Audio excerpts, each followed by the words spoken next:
완전한 운둔자 베르나르 베르베르 단편 소설. 네 안에는 모든 것이 다 들어있다. 태어날 때부터 이미 그러했다. 네가 하는 일은 그저 네가 알고 있는 것을 다시 배우는 것에 지나지 않는다. 언젠가 그의 아버지가 그렇게 말한 적이 있었다. 그가 보기에 세상을 알고 사람살이를 이해하기 위해서는 여행을 하고 이러저러한 경험을 쌓아야만 할 듯 했다. 그런데 그런 노력마저 이미 알고 있는 것을 다시 발견하는 과정일 뿐이란 말인가. 그는 줄곧 그런 생각에 시달리고 있었다. 모든 것이 이미 자기 안에 있다. 인간은 아무것도 배우지 않는다. 자기 안에 감춰져 있던 진리를 자기 자신에게 드러낼 뿐이다. 귀스타브 르블레 박사는 유명한 의사였고 한 여자의 남편이자 두 아이의 아버지였으며 이웃 사람들의 존경을 받는 인물이었다. 하지만 어느 날 문득 모든 게 애초부터 자기 안에 있었다는 생각이 떠오르더니 다시는 그의 뇌리를 떠나지 않았다. 그는 방 안에 틀어박혀 명상을 하기 시작했다. 이제 그것 말고 다른 일은 생각할 수가 없었다. 모든 것이 이미 다 내 안에 있다면 사람들과 부대끼며 세상 속에 사는 게 무슨 소용이 있겠는가. 그는 에거서 크리스티의 소설에 나오는 탐정 에르큘 푸아로를 떠올렸다. 푸아로는 안락 의자에 편히 앉아서도 미궁에 빠진 사건들을 잘 해결하지 않았는가. 귀스타브 르블레는 한동안 자기 방에서 나가지 않았다. 그의 아내는 남편의 내면 여행을 존중하여 음식을 쟁반에 날라다 주었다. 여보, 어떤 생각이 나를 끈질기게 괴롭히고 있어. 그게 뭔 줄 알아? 세상 속에서 사는 게 아무 쓸모가 없다는 거야. 삶에서 배울 것은 아무것도 없어. 그저 우리가 오래전부터 알고 있던 것을 다시 발견할 뿐이지. 그녀는 남편 곁에 앉아 상냥하게 말했다. 여보, 미안하지만 난 당신 생각을 따를 수가 없어. 나는 학교를 다녔고 거기에서 역사와 지리와 수학과 체조를 배웠어. 당신과 결혼한 뒤에는 남녀가 짝을 이루어 사는 법을 배웠어. 우리 아이들이 태어난 뒤에는 육아와 자녀 교육을 어떻게 하는지도 알게 되었지. 그 모든 게 실제로 해보기 전에는 모르던 것들이야. 그는 빵 한 조각을 집어들고 먹는 둥 마는 둥 하며 깨지락 거렸다. 꼭 그렇다고 볼 수 있을까? 사실 그런 지식은 방 안에 틀어박혀 지냈어도 저절로 생겨날 수 있는 게 아니었을까? 스스로에게 질문을 던짐으로써 말이야. 나는 최근 며칠 동안 방에 혼자 있으면서 배운 것이 세계를 두 바퀴 돌면서 배운 것보다 더 많다고 생각해. 발레리 루블레는 남편의 말이 하도 어이가 없어 정색을 하며 되받았다. 만약 당신이 세계 일주를 했다면 중국 사람들이 어떻게 사는지 알게 되었을 거야. 그런 건 방 안에 틀어박혀서 알 수 있는 게 아니잖아. 세계 여행을 안 했어도 난 중국 사람들이 어떻게 사는지 알아. 내 안에서 그것을 알아냈어. 세계의 모든 사람들이 어떻게 살고 있는지 나 자신에게 물어보았지. 그러자 이미지들이 성강처럼 스쳐갔어. 마치 그들의 삶을 생생하게 담은 그림 엽서들을 받은 느낌이었어. 자기 내면을 들여다보면서 진리를 깨닫는 것은 일찍이 무수한 운둔 수행자들이 행했던 일이야. 발레리는 아름다운 젓갈색 머리채를 흔들었다. 당신이 잘못 생각하고 있는 거야. 갇혀 살다 보면 세상을 보는 안목이 좁아질 수밖에 없어. 당신의 뇌에 아무리 많은 정보가 담겨 있다 해도 현실 세계는 그 정보들을 넘어서 있다고. 세상을 온전히 안다는 게 그리 간단한 일은 아니야. 아니야. 당신이야말로 인간의 뇌가 가진 능력을 가소평가하고 있어. 발레리는 말싸움을 하고 싶지 않았다. 누가 보기에도 자명한 사실을 놓고 이러고 저러고 떠들어봐야 잔소리밖에 되지 않을 것 같았다. 귀스타브는 이제 환자도 받지 않았고 어느 누구도 만나고 싶어 하지 않았다. 심지어는 아이들조차 보려고 하지 않았다. 그를 만날 수 있는 사람은 오로지 그의 아내뿐이었다. 그녀는 매일같이 음식을 날라다 주고 시중을 들어주면서 남편을 도왔다. 비록 남편의 신념을 공유하지는 않았지만 그의 평온한 명상을 방해하지 않으려고 최선을 다했다. 그는 날이 갈수록 여유어갔다. 어느 날 그는 이런 생각을 했다. 인간은 먹어야 하고 잠을 자야 하는 한 영원히 자유로울 수 없다. 수면과 음식에 종속된 노예 상태로부터 벗어나야 한다. 그때부터 귀스타브는 커다란 칠판에 어떤 실험과 관련된 도표를 그리기 시작했다. 그 일이 마무리된 뒤에는 갖가지 전자기구를 주문했다. 그런 다음 예전에 연구를 함께했던 동료 몇 명을 모아서 그들과 함께 이러저러한 수치를 계산하고 수정하기를 여러 차례 거듭하였다. 귀스타브는 자기가 행하고자 하는 실험이 어떤 것인지 아내에게 설명했다. 문제는 육신이야. 육신은 수면과 음식을 필요로 하지. 하지만 우리의 뇌만 놓고 보면 필요한 것이 그렇게 많지 않아.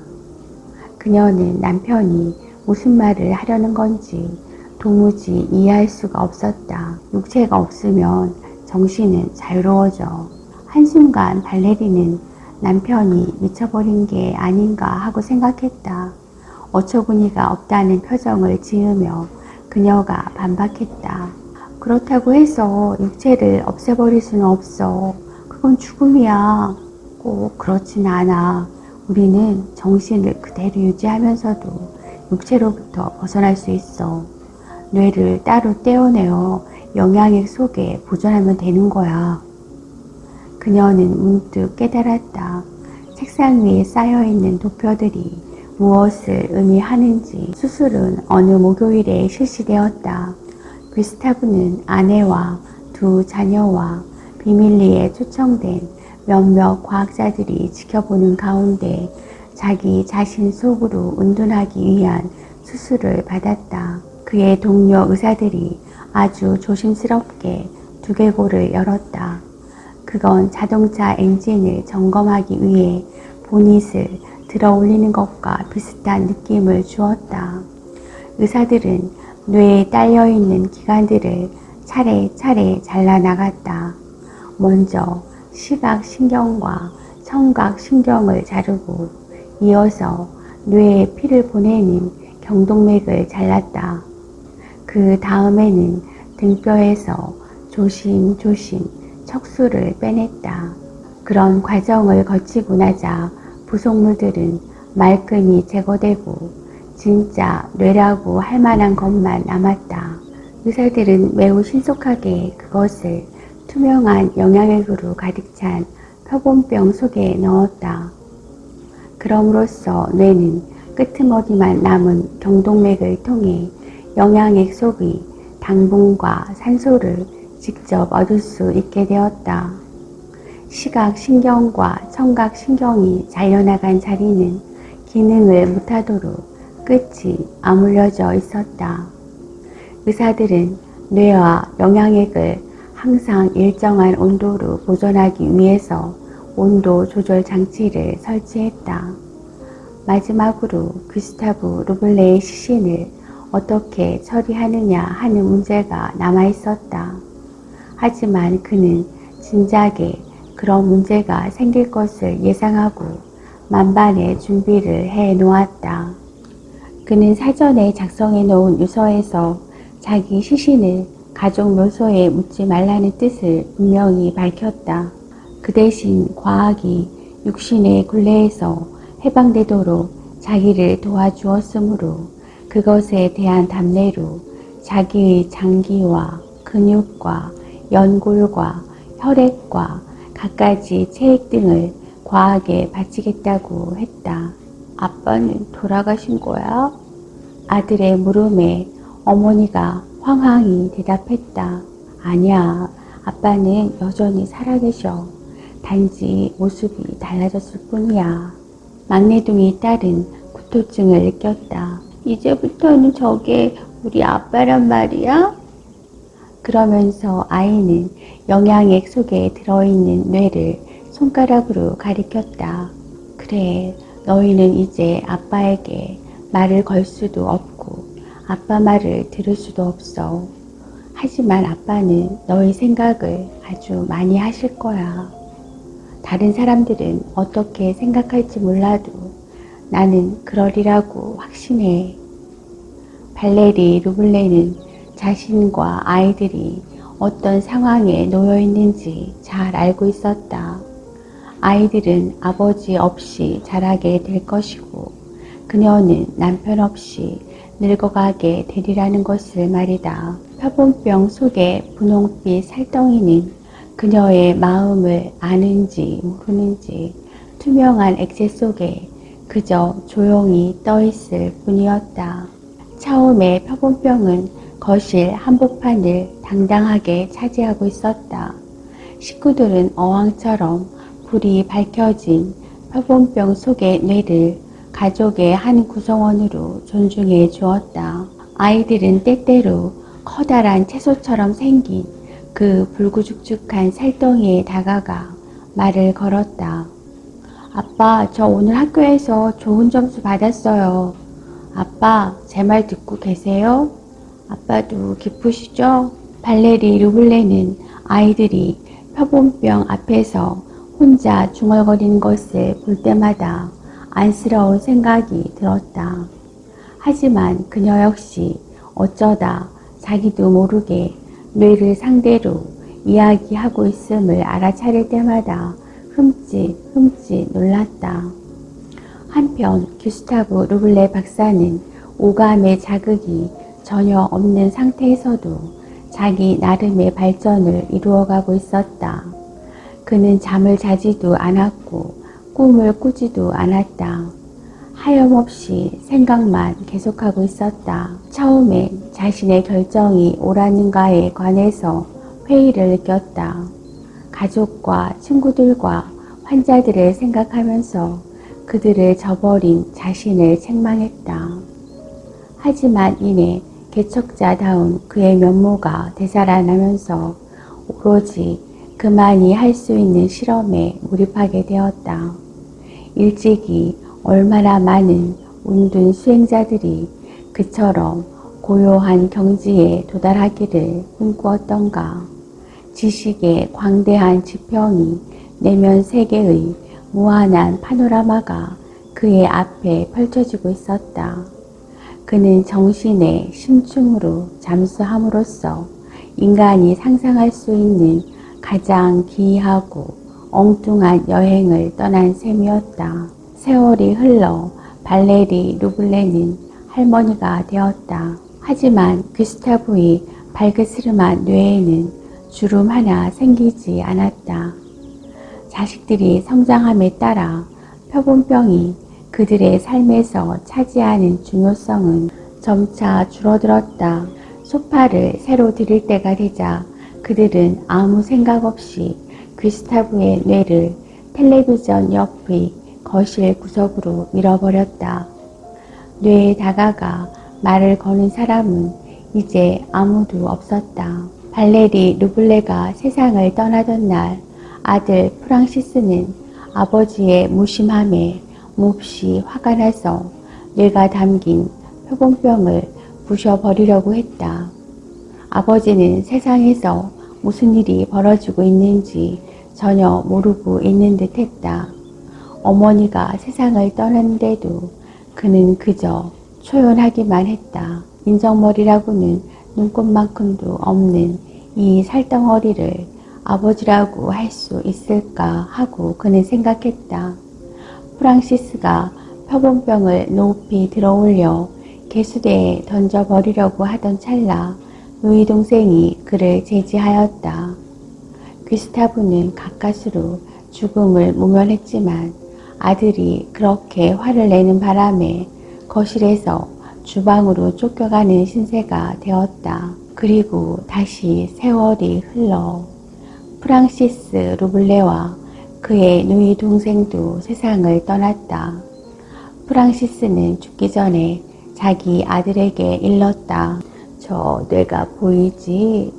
저기 표본병 속에 들어있는 것 말이다. 저것은 80년 전부터 명상을 계속하고 있는 네 할아버지의 뇌다. 네가 책임지고 저것을 보살피거라. 온도를 일정하게 유지하고 때때로 영양액을 갈아주어야 한다. 뇌가 기능하는 데에는 당분이 그다지 많이 필요하지는 않다. 포도당 1리터면 6개월 동안 영양을 공급하기에 충분할 게다. 그러는 동안에도 기스타브는 생각을 계속하고 있었다. 그는 수십 년의 시간을 유익하게 활용하여 인간의 사고와 관련된 많은 비밀을 알아냈다.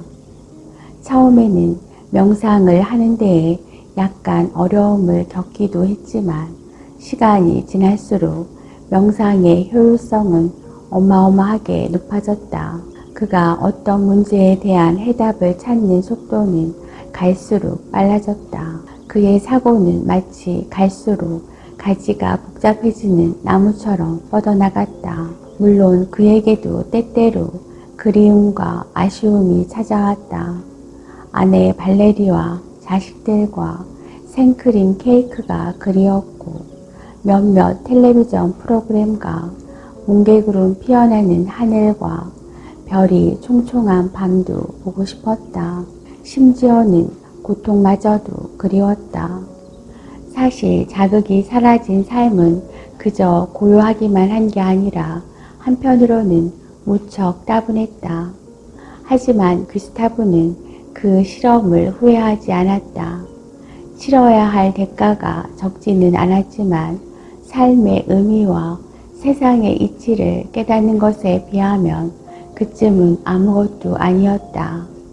그는 자기 안에 어마어마한 능력이 있음을 알게 되었고 그 능력을 발견하는 방법도 터득하였다. 뇌에는 보통 사람들이 생각조차 하지 못하는 어떤 영역들이 있었다. 그는 그 영역들을 탐색하여 25개의 상상력 층을 발견했다. 그는 인간이 사고에 관한 기존의 개념들을 근본적으로 바꾸어 버릴 만한 사실들을 발견했다. 그것들을 다른 사람들에게 전달할 수 없다는 게 얼마나 안타까운지 몰랐다. 처음에 발견한 25개의 상상력 층은 의식의 영역에 속하는 것이었지만 그 밑에는 무의식의 영역에 속하는 상상력 층이 9,872개나 더 있었다. 그는 자기가 파이프 오르간 음악을 좋아하는 진정한 까닭이 무엇인지도 알아냈다. 파이프 오르간은 인간의 내면을 파고드는 소리를 가장 풍부하게 지닌 악기인 것이 틀림없었다. 그에게는 이제 그 악기의 소리를 들을 수 있는 귀가 없다는 게 참으로 아쉬웠다. 프랑시스의 아들이 죽었다. 그도 죽기 전에 자기 아들에게 이렇게 일렀다. 저기 주방 찬장 위에 있는 표본병이 보이지? 그 안에 들어있는 것은 네 증조부의 뇌다. 영양액을 때때로 갈아주고 온도를 일정하게 유지해 주거라. 그 덕분에 귀스타브는 명상과 정신세계 탐사를 계속할 수 있었다. 이제 그가 탐사하는 것은 상상력이나 기억이 아니라 전혀 다른 것이었다. 그는 그것을 삼투라고 명명하였다. 그것은 인간이 아직 활용하지 않는 사유 방식으로서 그 주된 작용은 개념과 개념이 서로 스며들게 함으로써 개념 간의 분리와 대립을 소멸시키는 것이었다. 이 삼투는 정신을 황홀하게 하고 상상력이 또 다른 층으로 통하는 길을 열어주었다. 무의식보다 더 깊은 삼투의 영역에도 상상력의 새로운 광맥이 숨어 있었던 것이다. 엄마, 저건 웬 고기 덩어리야? 저 위에 어항 속에 들어있는 거 말이야. 그거 만지면 안 돼, 빌리. 물고기야? 아니야. 저건 너의 조상님 중에 한 분이야. 아직 살아계시지만 남아있는 건 뇌뿐이지. 우리 집안 대대로 저 뇌를 갑옷처럼 보관해 왔단다. 이틀 후 빌리가 친구들을 집에 데려왔다. 친구들은 모두 그 표본병에 호기심을 느꼈다. 와, 우리 저거 내려가지고 볼까? 안 돼. 엄마가 손대면 안 된다고 하셨어. 귀스타브는 삼투의 영역보다 더 깊은 곳에서 한결 황홀한 상상력의 영역을 발견했다. 가장 기이하고 엉뚱한 꿈들과 광기의 발작이 오는 곳이 바로 거기였다. 그가 몽환이 영역이라고 이름 붙인 그 부위는 이해력이나 창의성과 관련된 18만 개의 층으로 나뉘어 있었고 각각의 층에는 더없이 기상천외한 발상들이 들끓고 있었다. 귀스타브는 행복했다. 이제 그는 자신의 정신 세계 속에 운둔해 있는 것이 전혀 따분하지 않았다.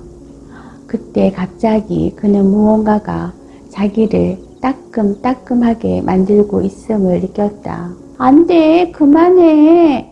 빌리가 제 친구에게 소리쳤다. 귀스타브의 뇌는 영양액 속에 새로운 물질이 들어왔음을 느꼈다. 그 물질은 엄청난 환각 효과를 불러일으켰다. 기상천외한 발상들로 들끓던 몽환의 영역에 섬광이 번쩍거리면서 지진과도 같은 격동이 일어났다. 그는 10분 만에 몽환의 영역을 구성하는 18만 개의 층을 다 둘러보았다. 아이들은 귀스타브의 뇌에 미세한 경련이 일고 있음을 알아차렸다. 살아있어. 이게 움직여. 네 조상님은 소스를 좋아하시나 봐. 우리 식초를 조금 부어볼까? 다시 섬광이 번쩍였다. 식초는 케찹보다 훨씬 더 많은 효과를 불러일으켰다. 어마어마한 효과였다. 굉장한 사건들이 귀스타브의 내면 세계를 뒤흔들었다.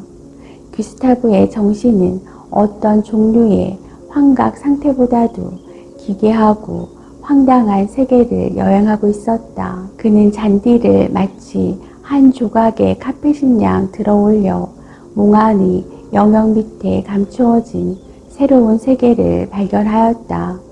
그가 카타르시스라고 명명한 그 세계는 은하와 항성과 행성들을 품고 있는 하나의 완전한 우주였다.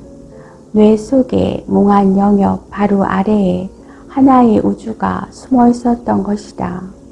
그의 뇌 속에 수십억 개는 좋게 될 만큼 많은 별이 있다는 것은 정말 굉장한 일이었다. 빌리의 어머니가 집에 돌아왔다. 아이들이 조상님의 뇌를 생크림과 딱딱한 과일로 뒤덮어 놓고는 계속해서 그 위에다 아무 것이나 닥치는 대로 쏟아붓고 있었다. 빌리의 어머니는 아이들을 쫓아냈다. 그런 다음 역겨움을 참아가며 조상의 뇌를 수돗물에 헹궈 다시 표본병 속에 넣었다. 그녀는 뇌를 수돗물에 헹구는 게 잘하는 일이라고 믿었다. 수돗물은 염분이 없기 때문에 뇌의 무수한 신경세포를 파괴시켰다. 빌리의 학교 친구들은 빌리 어머니가 다시는 손을 내지 말라고 타일렀음에도 표본병과 그 안에 든 이상한 물건에 부쩍 더 관심을 보였다. 어쩌면 하지 말라고 하니까 오히려 호기심이 더 생겼는지도 몰랐다. 친구들의 성화에 시달리던 빌리는 이참에 용돈이나 좀 벌어보자는 심산으로 돈을 받고 아이들에게 구경을 시켜주기로 했다. 이게 뭐야? 우리 조상님이야. 뇌 아냐? 맞아. 몸속에 들어있는 게 실증나서 몸을 버리고 나오셨나 봐. 미친 사람이었구나? 아니야, 미친 사람 아니었어. 그리고 엄마가 그러는데 이분은 아직 살아계신 거래. 그러자 한 녀석이 짜증을 내며 다짜고짜 영양액 속에 두 손을 담그더니 뇌를 획 꺼내 들었다. 야, 조심해. 그거 만지면 안 되는 거야. 빌리가 소리쳤다. 녀석은 그 서술에 깜짝 놀라 뇌를 타일 바닥에 떨어뜨렸다. 우리 조상님을 도로 영양액 속에 넣어줘. 하지만 벌써 다른 아이들이 그것을 서로 주거니 받거니 하면서 장난을 치고 있었다. 마치 럭비공을 가지고 노는 듯한 광경이었다. 빌리의 항의는 아무 소용이 없었다. 뇌는 잉크로 얼룩진 손에서 잼이 묻은 손으로 넘어갔다. 결국엔 한 아이가 농구공을 바스켓에 던져 넣듯이 그것을 쓰레기통에 꼬린시켰다. 빌리는 그것을 다시 꺼낼 엄두가 나지 않았다. 그래도 어머니에게 뇌가 없어진 사실은 알려야 했다. 빌리는 어떤 아이가 그것을 훔쳐간 모양이라고 거짓말을 했다. 쓰레기통에 뇌가 들어있다는 것을 알 턱이 없는 빌리 아버지는 그것을 가지고 내려가 집 앞에 놓인 쓰레기 수거함에 비워버렸다. 영양액을 잃은 귀스타브는 무슨 영문인지도 모르는 채 죽어가고 있었다. 거리를 떠돌던 개 한 마리가 냄새를 맡고 와서 그를 쓰레기 수거함에서 끌어냈다. 세상의 모든 운둔 수행자들 가운데 가장 안전하고 가장 연륜이 깊은 귀스타브 루블레를 궁지에서 건져낸 것이다. 하지만 개에게는 그 뇌가 한낱 고기 덩어리일 뿐이었다. 귀스타브는 허망하게 개의 먹이가 되고 말았다. 자기 자신을 탐구하기 위해 자신의 내면으로 떠났던 한 남자의 깊디 깊은 사유는 그렇게 끝이 났다. 하지만 명상을 끝내면서 그가 발견한 것은 하나의 심연뿐이었다. 그 심연을 보고 그는 아찔한 기분을 느꼈다. 그러자 문득 죽음이야말로 진정으로 흥미진진한 마지막 모험이라는 생각이 들었다. 그는 평온하게 죽음을 받아들였다. 개는 식사를 끝내고 가볍게 트림을 하였다. 그리하여 귀스타브 루블레의 사유 중에서 아직 남아있던 것들이 모두 저녁 공기 속으로 흩어져 버렸다.